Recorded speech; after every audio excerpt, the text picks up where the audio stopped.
Hello students, smart learning में आपका स्वागत है। जैसे अभी हाल फिलहाल में हमने क्लास 6 की सोशल स्टडीज़ को कंप्लीट किया था, इसी क्रम में आज हम क्लास 7 की सोशल स्टडीज़ को स्टार्ट कर रहे हैं, जिसमें हम पॉलिटिकल साइंस की बुक से, मतलब जैसे हमारी history, geography and political science होती है, उसमें हम पॉलिटिकल साइंस से शुरू कर रहे हैं, जिसमें हमारा फर्स्ट चैप्टर रहेगा डेमोक्रेसी। तो अभी मैंने ये डिसाइड किया है, क्योंकि हम टॉपिक वाइज डिस्कशन स्टार्ट करेंगे। जैसे 7th चैप्टर में कुछ टॉपिक्स हैं, जैसे democracy, type of democracy, forms of democracy. तो उस सब चीज़ों के लिए अलग अलग वीडियोस में आपको डिसाइड करने वाली हूँ, क्योंकि हो सकता है कि आपको सिर्फ डेमोक्रेसी के बारे में जानना है तो आप इस वीडियो में से देख सकते हैं, और आपको सिर्फ टाइप्स ऑफ डेमोक्रेसी जानना है तो आप जो नेक्स्ट लेक्चर आएगा उसमें आप सिर्फ उसको देख सकते हो। इस फ्लो में हमारे लेक्चर्स अभी रहने वाले हैं, तो आइए शुरू करते हैं इसको। तो हमारा चैप्टर नेम है डेमोक्रेसी, दैट इज लोकतंत्र। लोक मतलब लोग, लोगों से लिया जाता है, तंत्र मतलब एक सिस्टम है। तो लोगों का सिस्टम है, मतलब एक लोगों का ऐसा ऑर्गेनाइज्ड फॉर्म जो कि किसी देश में किसी मोनार्क मतलब किसी राजा का शासन ना हो, बल्कि उस देश में रहने वाले लोगों का शासन हो। नॉट डायरेक्टली बट इनडायरेक्टली, जैसे वोट के थ्रू, जैसे हम इलेक्शंस में अपने रिप्रेजेंटेटिव्स को चुनते हैं, उसके थ्रू जो हमारे रिप्रेजेंटेटिव्स जो हमारे डिसीजंस लेते हैं किसी लॉ को बनाने में या हमारे इंटरेस्ट में काम करने के लिए, तो जो उस देश के लोग हैं वो इनडायरेक्टली पार्टिसिपेट करते हैं इन द डेमोक्रेटिक कंट्रीज। तो आइए देखते हैं। Democracy is a form of government in which people freely participate in the governance of the country। तो डेमोक्रेसी एक सरकार का वह फॉर्म है जिसके अंदर लोग पार्टिसिपेट करते हैं कंट्री के प्रशासन में, कि किस तरह के हमारी कंट्री को रन करना है, उसमें ये पार्टिसिपेट करते हैं। In the words of Abraham Lincoln is the president of USA. तो उन्होंने डेमोक्रेसी के लिए एक डेफिनेशन दिया है, that is it is the government. Democracy एक ऐसी सरकार है of the people, by the people and for the people. तो क्या बोला है इन्होंने, अब्राहम लिंकन जी ने बोला है कि ऐसी सरकार जो कि लोगों का या लोगों के द्वारा और लोगों के लिए काम करे, ऐसी सरकार को हम डेमोक्रेसी या लोकतांत्रिक गवर्नमेंट कहते हैं।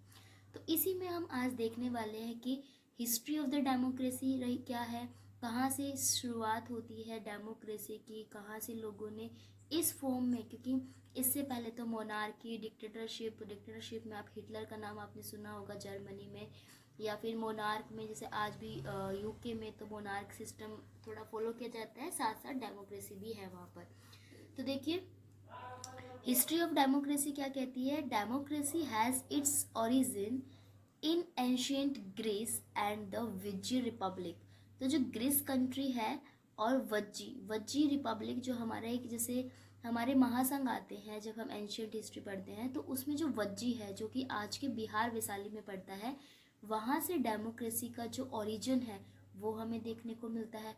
और अभी हमारा जो मिडिवल पीरियड रहा या फिर हमारा मॉडर्न पीरियड जो चल रहा है अभी, उसमें किस तरह से हम देखते हैं कि कहाँ से हमें हमारे डेमोक्रेसी के बारे में हम देखते हैं। तो England defeated Spain in 1588 AD and develop the spirit of nationalism. Nationalism is राष्ट्रीयवाद।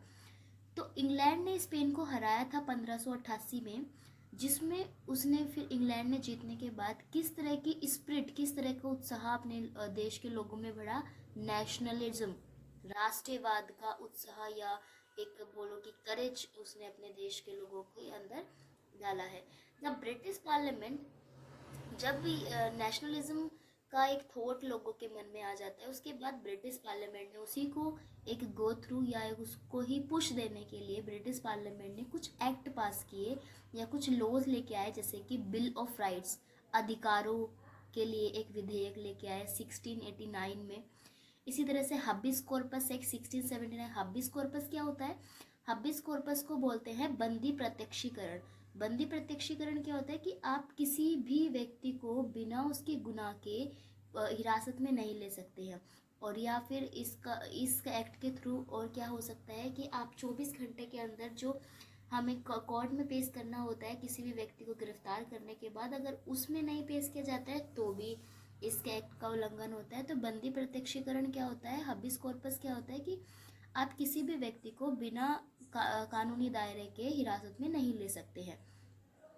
And म्यूटेनी act 1689, म्यूटेनी act क्या होता है, विद्रोह अधिनियम, कि मतलब अगर कोई व्यक्ति सरकार के विरुद्ध विद्रोह करे या किसी भी तरह की अनस्टेबिलिटी अनपीस लाने की कोशिश करे तो उसके लिए एक्ट लाया गया। तो इसी सीक्वेंस में अगर देखें तो thus Britain emerge as an example of the first modern democracy, और इसी के चलते ब्रिटेन ने एक ऐसे फर्स्ट मॉडर्न डेमोक्रेसी, एक आधुनिक लोकतंत्र के रूप में पहला देश ब्रिटेन के रूप में जाना जाता है। तो इसी में हमें क्योंकि कुछ जो ये डेमोक्रेसी का जो ये फिलॉसफी है, ये डेमोक्रेसी की जो फॉर्म ऑफ गवर्नमेंट है, ये कुछ दो देशों के रेवोल्यूशन से, इंडिपेंडेंस से हम समझ सकते हैं। फर्स्ट में हम देख रहे हैं अमेरिकन इंडिपेंडेंस। अमेरिका की जब स्वतंत्रता हुई उस दौर में क्या हुआ, after the American war of independence, जब अमेरिका ने अपनी स्वतंत्रता का वॉर ख़त्म किया उसके बाद 1775 to 1783 American faced many democratic changes. It became the first nation to have a written constitution. और अमेरिका वो देश बना जिसमें पहला सबसे मतलब कि पहला रिटन कॉन्स्टिट्यूशन है, मतलब कि लिखित संविधान हमें अमेरिका में देखने को मिलता है। और अभी जैसे मैंने ऊपर बताया कि जो ब्रिटेन जो फर्स्ट मॉडर्न डेमोक्रेसी तो बन गया, लेकिन यहाँ पे रिटन कॉन्स्टिट्यूशन आज भी नहीं है। नेक्स्ट आइए फ्रेंच रेवोल्यूशन। फ्रांस की क्रांति क्या है? The French revolution in 1789 AD emphasized on values such as liberty, equality and fraternity which gives rise to democracy in France. France का जब क्रांति हुआ 1789 में तो उसने 3 चीज़ों पे फोकस किया, दैट इज उदारता, समानता और भाईचारा जिसको हम बोलते हैं, जिससे डेमोक्रेसी, फ्रांस की डेमोक्रेसी को एक राइज पहुंचा है। In the 19th and 20th century, 19वीं 20वीं शताब्दी के अंदर democracy become the most popular form of government across the globe. और 19वीं 20वीं शताब्दी में डेमोक्रेसी एक बहुत ही फेमस या पॉपुलर फॉर्म ऑफ गवर्नमेंट बन जाती है। तो this is for the history of democracy. अच्छे लगे तो like share and subscribe to my channel. Thank you.